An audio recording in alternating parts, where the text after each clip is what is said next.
राज्य शासनाने दिवाळीच्या आधी शेतकऱ्यांना महापुराची आणि अतिवृष्टीची नुकसान भरपाई देणार असं जाहीर केलं होतं.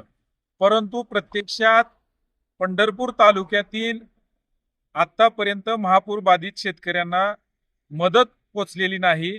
कारण 2200 शेतकऱ्यांना या ठिकाणी मदत पोचलेली आहे आणि 2600 शेतकऱ्यांना महापूर बाधित नुकसान भरपाईची मदत मिळत नाही. प्रशासनाकडून सांगण्यात येतंय की केवायसी करा आणि केवायसी करायला गेलं तर 2-2 तास झालं तो सर्व्हर बंद पडलेला आहे. म्हणजे शेतकऱ्याची अवस्था, एक तर शेतात नुकसान झालेलं आहे, दुसरं कागदपत्र घेऊन त्या ऑनलाईन सेंटरला बसावं लागतंय आणि सरकार तर मोठ्या मोठ्या घोषणा करतंय.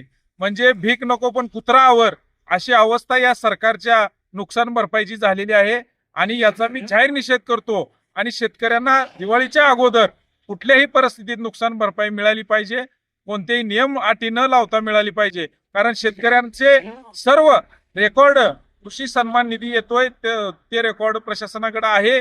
शेतकऱ्याला विनाकारण या केवायसीच्या ह्याच्या आडून सरकार वेटीस धरत आहे आणि एका बाजूला मदत दिली म्हणताय, दुसऱ्या बाजूला सर्व्हर बंद करताय. अशी दुटप्पी भूमिका घेतली तर येणाऱ्या काळात शेतकऱ्यांच्या रोषाला या सरकारला सामोरं जावं लागेल, याची नोंद घ्यावी.